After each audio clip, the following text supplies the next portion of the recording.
Welcome to the Human Intimacy Podcast. Dr. Kevin Skinner with my friend and colleague MaryAnn Michaelis. MaryAnn, how are you? Dr. Skinner, I'm doing pretty good today.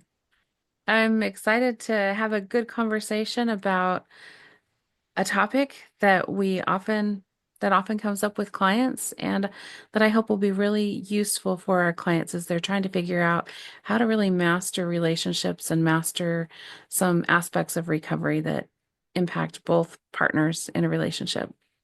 So, today we're going to be talking about individuals, couples who come to our office, and this is a common theme that we see. And I'm going to create a scenario, and this is the scenario which I often see in a public setting. A couple individual has been previously, there's been some fantasy about people. And so now we're in a public setting where it could be a waitress, it could be at a mall, it could be doing almost anything. And I don't know how to respond. It's a trigger for my partner if I glance that direction, and so maybe I look down and avoid contact. So we're going to talk today about what happens in this individual's mind and in the relationship, how couples can deal with these. We might call them a crucial moment. That's what I refer to these. These are crucial moments that can influence the relationship in a positive way. And yes, I said positive, or it can actually hurt the relationship, blow things up, and create a lot of problems. Yeah, and for some context with this, I often see clients come in, especially betrayed partners who say, "We went to the mall, we were there together," and really like they were watching their partner like eagle eyes, just really so attuned to where his eyes were, what he was doing the whole entire time because they're safety seeking, trying to figure out, am I safe? And oh, because of the PTSD, because of betrayal trauma, there is that hypervigilance. And so Which looking around, scanning anything that feels unsafe, okay, now I've got to see how he's going to react to that, which puts so much pressure on the partner to react the right way. And that is the issue. Like, how do I react in a way that is authentic to where I'm at that also keeps my partner safe? and I think if we just pause, I'd say most of our clients are dealing with this in some version. Hmm. Especially if there has been extended amount of fantasy or if there's been extended use of pornography. Individuals feel threatened in those environments because someone walks by wearing something that may be revealing or be questionable, and so it's like, oh, that's your type, and so I'm triggered. And now I find that that's where couples don't know how to resolve those moments, and those are very painful, difficult moments where I see a couple struggle. So today our goal is to help you as an individual, if that's a personal challenge, or as a couple, how to help you navigate those, what I'm going to refer to, difficult, crucial moments. So, MaryAnn, case scenario, a person's in a public setting and they're afraid to look up. They're afraid to look anywhere because, well, I don't want my partner spouse to think that I'm lusting over there, and yet I'm aware that there's a person over there. What would you say would be the best thing this individual could do in that context? I think that's such a good question. And my first response is it's always going to be in the context of where you're at, what's going on. So if you're at work and you're noticing this is just coming up for me, obviously my partner might not be right next to me at work. I'm going to have a different response than if I'm with my partner. And the very first response that I would want all of my clients to use is to recognize, oh, there's something that might be triggering or might be painful for my partner. And I'm going to look at my partner and reassure my partner, I'm here. I Hmm. see that that might be difficult. I see that this might be triggering for you. And I'm going to make eye contact and I'm going to attune and I'm going to, yes, I might have some emotions as I'm trying to figure out what do I do here. But if I can be present and realize this might be triggering and this might be hard for my partner. That's my very one, my number one first place I want to start. So a phrase I'm going to use there is awareness. You need to Mhm. have enough awareness that you're in the environment, because if I don't have that awareness, I literally, my spouse could be watching and they could assume that I'm over there lusting after this person. And so the awareness of, okay, in this moment, I need to have the attention to this process that we've maybe pre-created. What Yes. are you going to do in that kind of an environment? And as we're scaling this, looking at the tools that I need right here, I need that awareness and I also need to have the empathy. This isn't about me in this moment because oftentimes I'll hear my clients get defensive. Oh my goodness, we can't go anywhere without you accusing me. And that just jumps into their cycle and is so triggering versus I'm aware and I know that this must be hard for you. And yes, I need to take care of myself, but I also really need to have some empathy for what you're experiencing right now. And I really like that a lot because that empathy allows me to be aware of my partner's feelings. And I would submit that whether you're with your partner or not, it's the same construct. Your partner's not there, it's still extremely important to be attuned to your relationship. If my partner was here, would I be doing what I'm doing? Would I be thinking this? Would I be looking? Would I be where I? And I think that personal attunement is a personal recovery journey because if I've allowed myself to fantasize and go places mentally, I know I'm off base. I know that I've done something that's hurtful if whether my partner is with me or my spouse is with me or not. And I think that's such a great point. I think what I'm hearing you say is I can't cherry pick. I can't cherry pick where I'm using it and where I'm not for healthy recovery. I need to start building in and practicing this practice wherever I am. It needs to be a consistent, constant behavior rather than, oh, I only do this if my partner's here. Yeah. So concept number one is giving it attention. Number two, right, I'm going to call it attention, bringing it to the forefront of your mind, having the awareness to say, this is the situation. But I now want to talk about preparing for those moments because proper preparation prevents a pound of pain. We're preparing for those moments. What am I going to do in a situation where I go in and I recognize that there could be a potential trigger in this environment? And I think it's really important that we all understand human beings can be attractive. They are, right? We can see this. I mean, there's a handsome person or there's a beautiful person. It's appropriate for us to see healthy human beings. The difference in separation is when I lust after or have lusted after, and I allow my mind to walk down that pathway towards sexual fantasy. I love that you say that because just validating that as human beings, we are sexual in nature. That's a part of who we are. And it's not wrong or bad for us to see someone and say, oh, they're attractive. But it is about the split seconds of what we do afterwards. That's the part that's important. And I think that's where recovery hinges on what happens next after we notice, oh, that's an attractive person. What do I do next? Do I go down that pathway with my mind of lust or arousal? Or do I figure out how to practice my self-care? Or do I connect with the person if my partner's next? Like, I've got to figure out my plan for how I manage that because So it's part of being a healthy human being. So I'm going to say there's three potentials there, and maybe more, but we'll identify three, right? So one, in maybe the past, I would allow my mind to go down that fantasy pathway, and I would maybe even joke, oh, there's a, and I would put myself and other people in an uncomfortable situation because of the things that I would do or say. I can see Mhm. individuals, and I've heard situations where Mhm. people would minimize, oh, there's a beautiful XYZ, or yeah, and I've actually seen women similar thing. Well, that's a hunk, right? Yeah. And putting it into a mindset of sexualizing people in a way that makes other people around them uncomfortable. So one, that may be an old pattern. Two, I could put my head down in shame and just absolutely do nothing, right? I'm like, I can't be seen. And I've heard people that are going into a Costco or wherever, and their heads down the whole time, and their partner's actually embarrassed because they got their head down everywhere they go. It's like do, and it's because I don't want to fight, and we're out in public, and I've just literally putting their head down and You're just disconnected. disconnected, right? And so you're going to hit that person, right? And they got their shopping cart. And anyway, my point is I've seen people who are, they go to a restaurant, they go whatever, and they're just disconnected because they don't want to fight, and they don't know what to do in that situation. And so the best thing they know to do is put their head down. And I'm so glad we're having this conversation. I know you've got a third one, but I want to comment on that.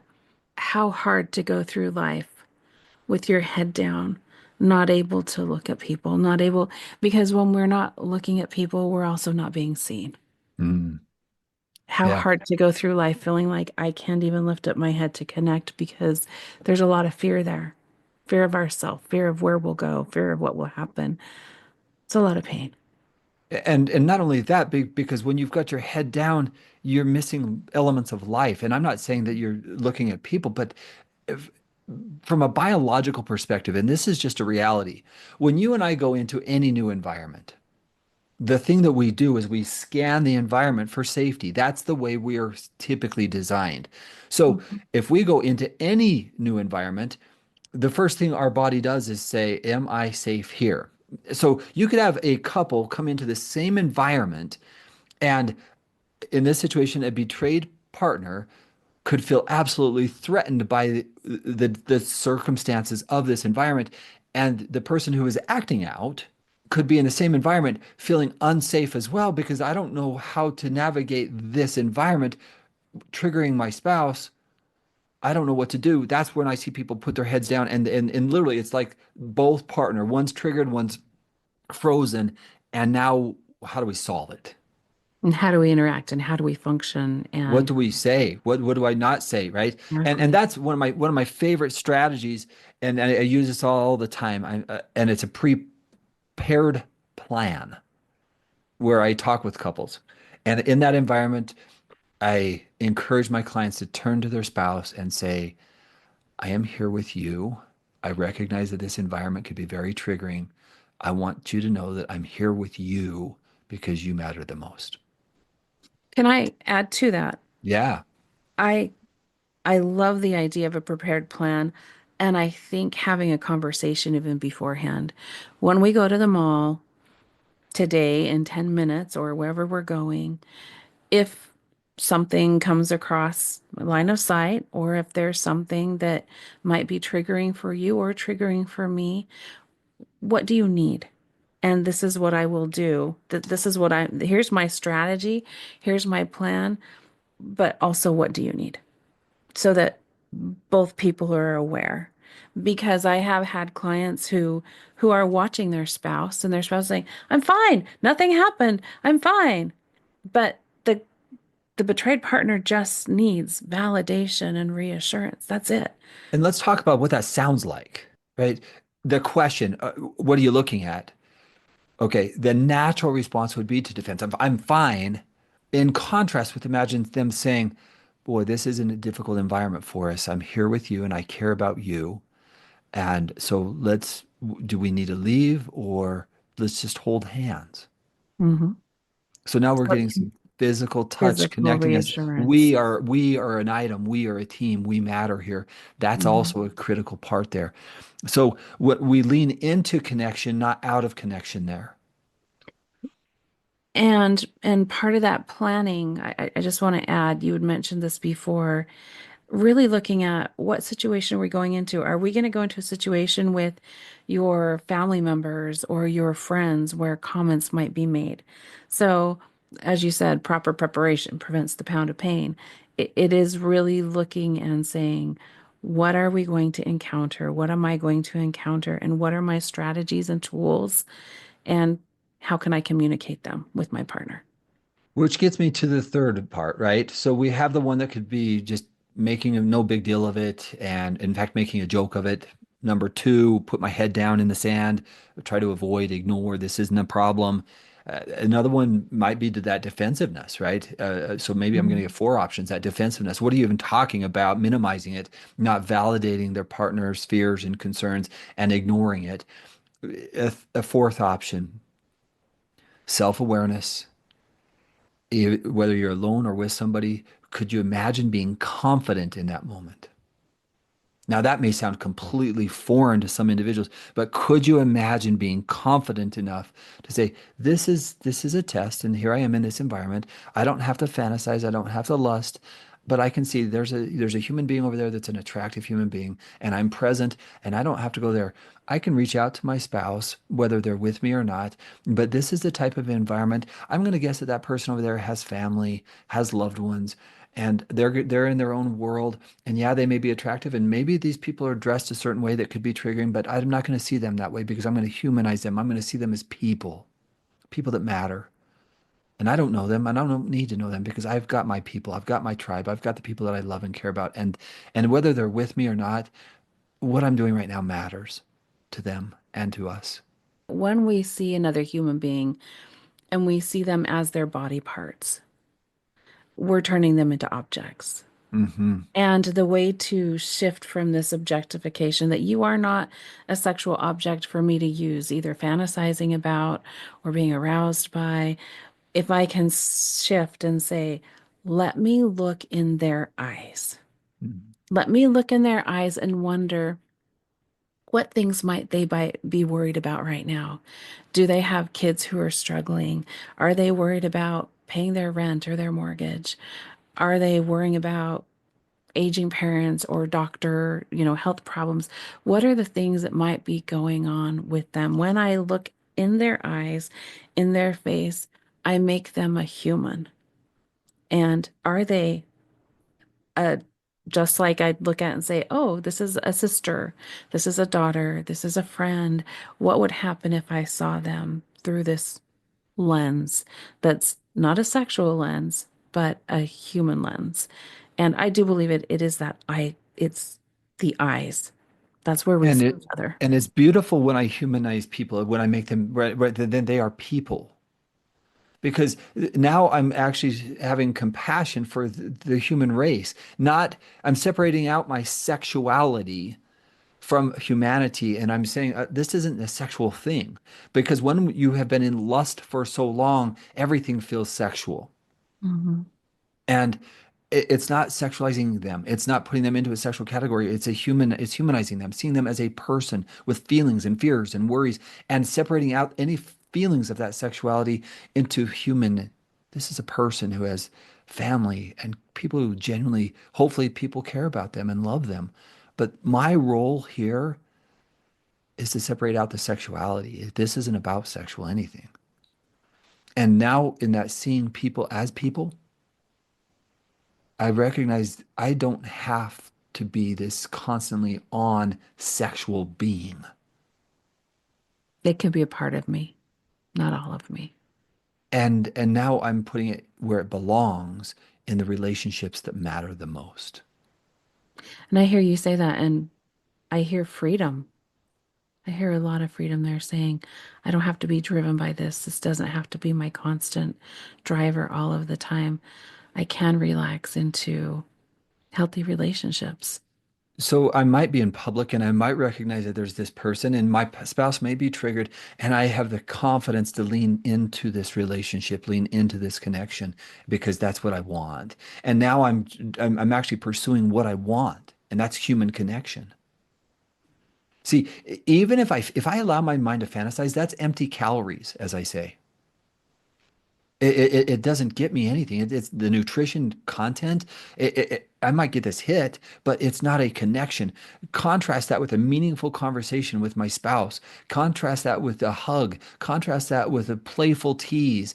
Contrast that with a bonding experience where we had a meaningful conversation.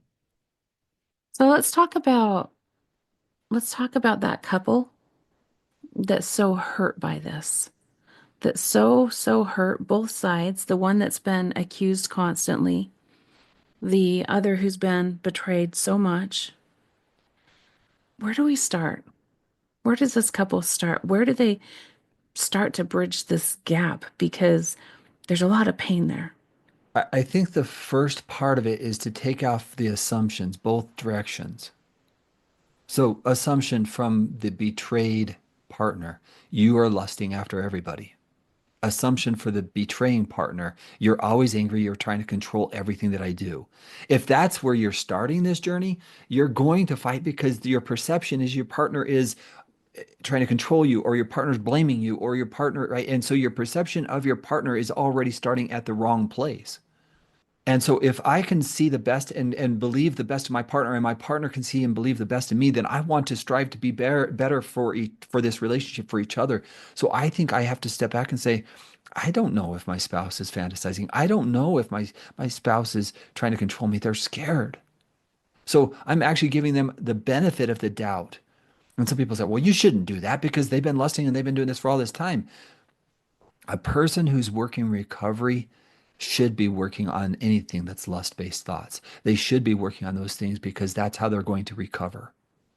So I'm going to ask you a couple more questions. I want to just drive this a little bit further because I'm just thinking about the scenarios that I see in my office and also for Mm. our listeners, like some scenarios that they may be or some questions that they may have about this. So I'm wondering, let's say we're at the mall and my partner is looking.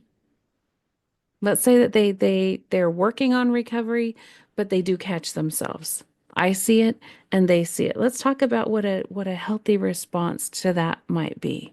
So let's go back to what even the look means, Marianne. Mm.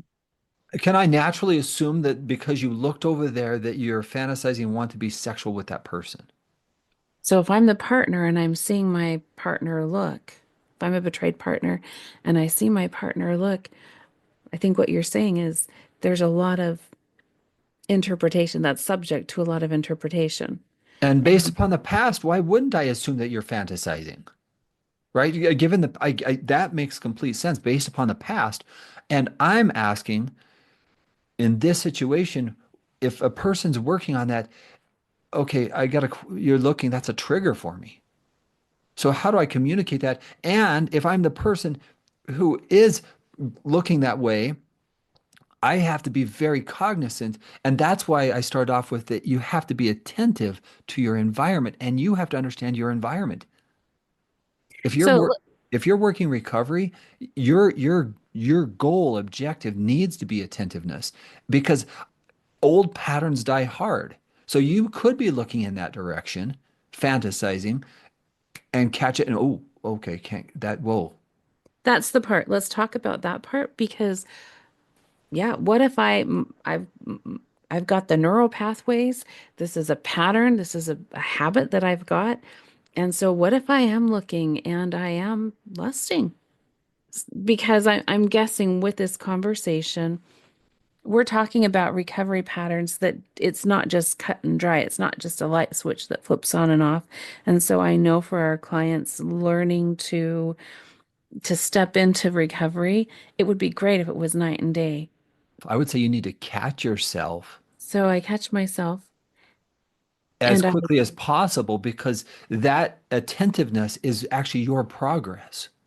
mm, In the worst case scenario, I don't see that and I create more problems because I avoid or ignore your spouse saying, "Hey, what are you doing?"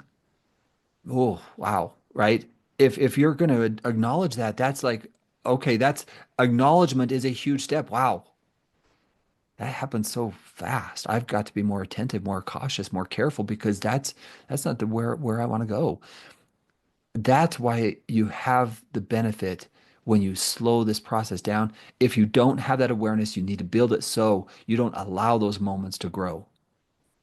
yes. So I think where we started out is that really that awareness, even that checking with our partner. If I notice that that's a space that I'm in, that I am looking and I'm fantasizing or lusting, when I have that awareness, it might be important for me to say, turn to my spouse and say, I've got something I need to deal with. I need to step away. And that's where I call a sponsor. That's where I reach out to a friend. That's where I have to do some recovery work right there. And it might be really uncomfortable to acknowledge, yeah, I just caught myself going down a path I didn't want to go down. But once again, it's turning and connecting with our partner because it, Acknowledging in that situation with the partner. yes, and recognizing the partner. And if I'm already down that road, I might not be in the right frame of mind to have the empathy that I need for my partner because I've got to get my head straight. And that's where I hope that my partner really has some good supports as well to reach out to say, I'm struggling. A couple of things there. That's often so triggering for the partner. That's where I see the coupleship kind of, I want to say that's where couples blow up, right? Mm. Because you get the intensity. I knew you were, and you just acknowledge it. See, we're together. We can't even go out in public. That's the common phrase, lines that we hear. And that's where the maturity of an acknowledgement. Can you imagine the acknowledgement of, hey, look, I need to break this. I'm recognizing this is a difficult environment for me, right? Some accountability there. That's huge. That's owning it. And it is, and I want to also validate for that betrayed partner, it can feel like an abandonment. Okay, fine, Yes. fine. You're over here lusting, and now you're just going to go over and talk to your other people and just leave me here with that. You're going to step out anyways. You were already stepping out emotionally or mentally, and now you're going to go step out and go talk to your people, and here I am left. Alternative, I could be here with you. I need to acknowledge that there is something over there that was triggering for me, and I'm owning it right now because I don't want it to grow. And so if you want me to be here with you, I would love that. But I need to acknowledge I need to be accountable for what just happened. And I would add to that, I want to be here with you. And this is a barrier for me right now. I Yes. need to clear my head so that I can fully be here with you to support you with this. Yeah. 'Cause you didn't deserve that. And I want to be fully here with you. Well, that would be very, I mean, many betrayed partners, I think, would appreciate that based Hmm. upon the things that I've heard, right? Again, those are crucial moments that we can handle them well or we can handle them poorly. We can become defensive. We can be accused of our partner of being controlling. We can minimize it. We can deny it. Or we can call an ace and a spade and have the awareness to say that that was triggering for me and I have to own that. And in truth, that's a really positive response because it's not allowing it to grow. There's no hiding Instant, in secrecy.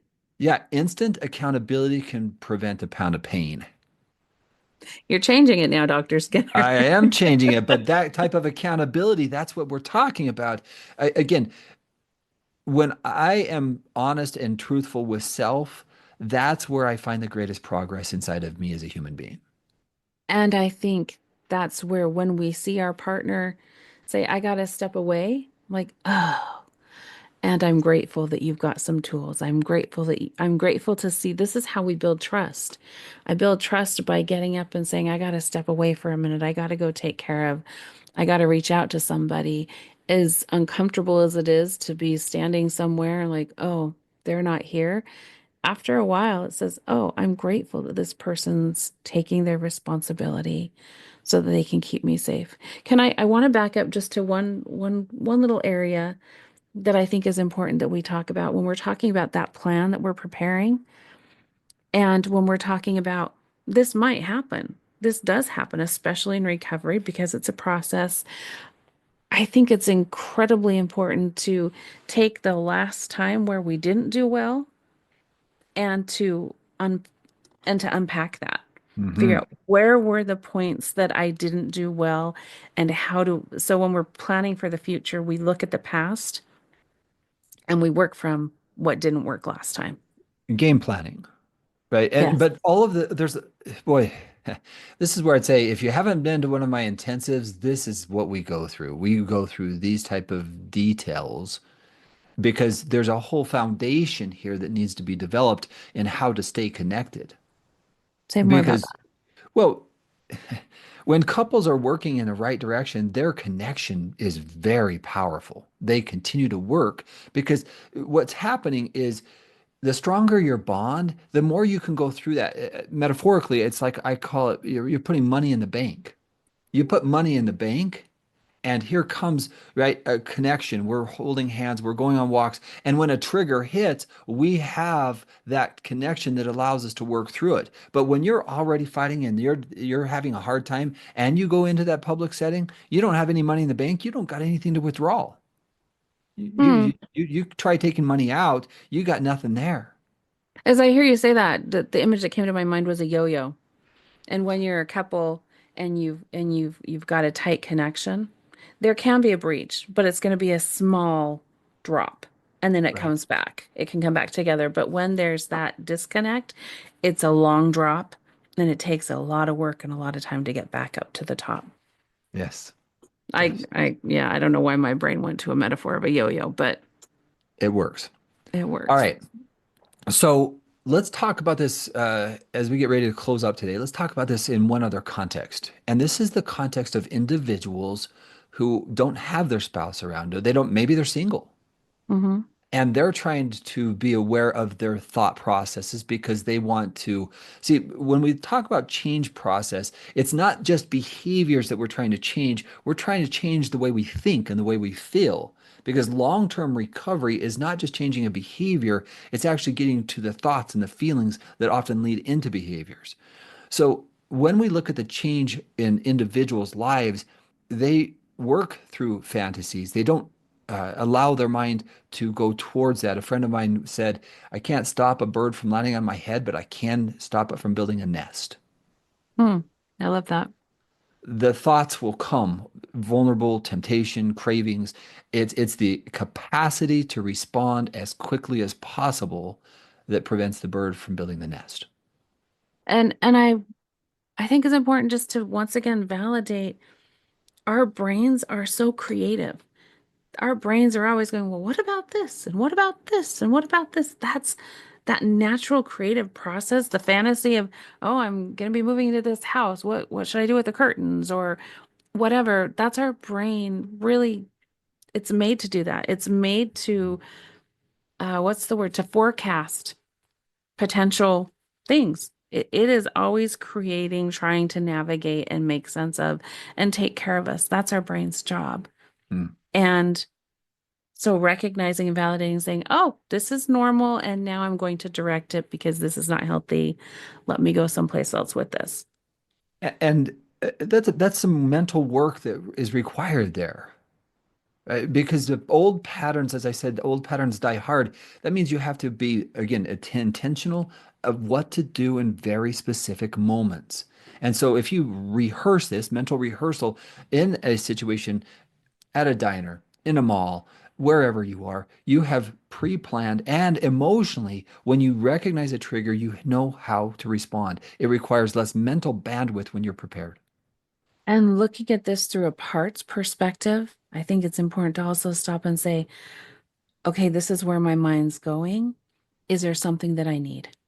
Why Mm. is this part of me showing up? What's it trying to tell me? What does it need? What's it trying to help me with? And how can I take care of myself in this space? That self-reflective moment, right? Mhm. That self-reflective moment, the mindfulness, which is a very beautiful way to do this. And I think with that, just one super quick, easy tool is to say, what's a passion project? What's something that I can redirect my brain and say, let me go over here because this is something that I can just lose myself thinking about and it's safe. Right. And that's a pre-planned out. This is what I'm going to do in this environment. If this happens, not maybe not if, but when it happens, this is what I'm going to do to respond. So again, every time that we find that individuals come up with a plan and they carry it out, their confidence increases. So you don't have to go into a situation with your head down. I would much prefer, and I tell all my clients this, I want you to be confident, not arrogant, confident in your ability to respond in any moment, that you are comfortable, that you know what to do in crucial moments. And if you know what to do, then it's not guesswork, it's not a game, and you don't have to go in fearing something because there's not a tiger. It's not a tiger. It's a temptation. And so, Dr. Skinner, we come once again to your tagline, proper preparation prevents a pound of pain. I don't know how many of our podcasts this has come up with, but boy, it is about we can't get to that confidence place without the planning beforehand, without the work that comes into it. It doesn't happen on autopilot. It doesn't happen on autopilot because the old pattern, the old frequency is so embedded that you have to be very intentional about the change process. And this is just one example. Couples can do it, individuals can do it, but you need to take the time to game plan, strategize, carry out the plan, build your confidence that you know how to respond and do it with confidence. I love this conversation. This has been a great topic. I'm so glad we could talk about that today. All right, to our listeners, we want to thank you for taking the time to be with us. If you have not yet registered for the Human Intimacy Conference, may I invite you to do so? We have a discount. We're going to extend it one more week For individuals, the discount right now, $50 off our price. For couples, it's $100 off. Strongly recommend you join us. We've got incredible guests. Both MaryAnn and I will be there. We have Dr. Sherry Keffer. We have Michelle Mays, the Betrayal bind. I mean, she is phenomenal. Michelle is great. We also have our friends and colleagues. We do a lunch and learn. And we have colleagues, Costa Petra George. He's going to be presenting. And you've heard Costa on the podcast. We have Dr. Dave Robinson. We also, for our listeners, if you've been divorced, we have a whole day, Saturday, with incredible experts talking about how to go through divorce, how to adjust, how to deal with the trauma, maybe the aftermath of betrayal. So we have this conference March 14th and 15th. Again, in the show notes, you will find a way to access that. Or if you go to humanintimacy.com, if you go to the top of the page, it will take you to the site that you can register. We invite you to join us. It's going to be an incredible conference. All of the sessions are going to be recorded, all of them, and you're going to have a chance to go back and watch them. If you have questions, we will be addressing your personal questions with these incredible experts. So please join us for the upcoming first annual Human Intimacy Conference, March 14th and 15th, 2025. It's going to be fantastic. I'm so excited for it. Thank you to our listeners for being here with us today. And I wish you a wonderful week, and hopefully hope that the tools that we've talked about today will be helpful for you. All right. Thank you, MaryAnn. And to our listeners, you guys have a good, fantastic, outstanding, marvelous, extraordinarily great week if you choose. Bye-bye, everybody. Bye-bye.